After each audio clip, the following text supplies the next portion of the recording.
Bonjour et bienvenue à cette édition d'une histoire à partager, Vivre une vie fantastique. Mon nom est Jean-Jacques, et aujourd'hui j'aimerais vous parler d'un moment en 2005, un moment que j'ai vécu juste après ma séparation, mon divorce.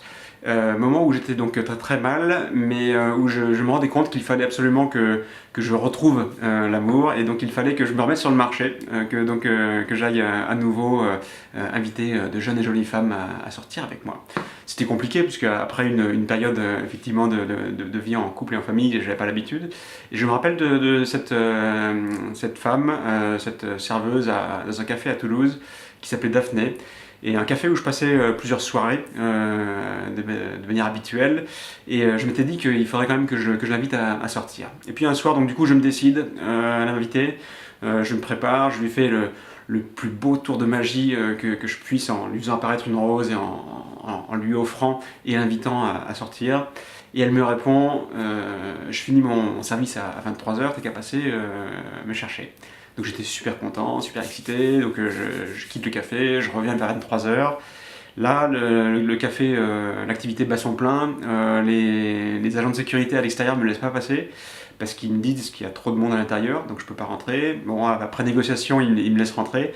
Et puis quand je rentre, c'est la folie, il y a plein de monde partout, le bar est complètement plein. Et puis elle est toujours en train de travailler.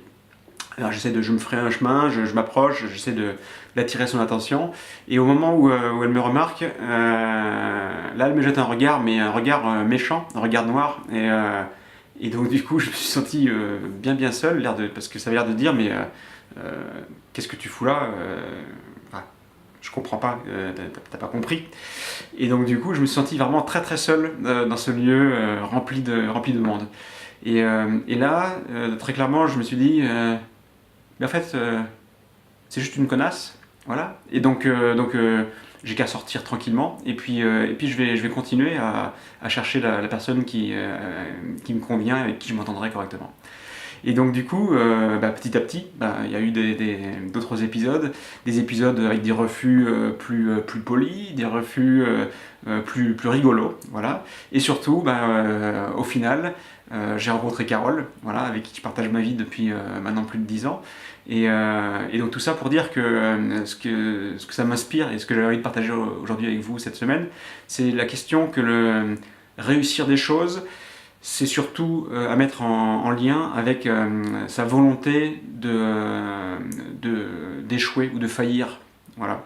Et en fait, en France, c'est très difficile de faillir. Voilà. L'échec, c'est quelque chose qui est très mal vu, et il faut toujours qu'on réussisse.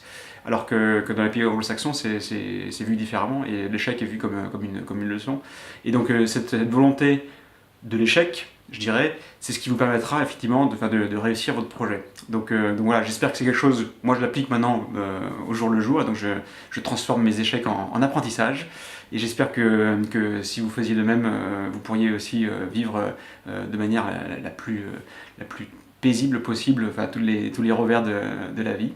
Et donc voilà, donc je pense que c'est très important, et donc ça me touche beaucoup, parce que je me dis que pour mes enfants, voilà, il y a une bonne leçon à leur inculquer rapidement, parce que c'est en essayant, en échouant, qu'on saura ce qui ne fonctionne pas, et donc on pourra trouver ce qui fonctionne.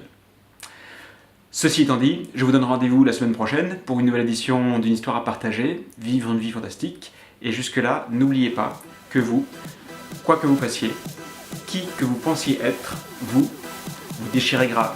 Bye bye.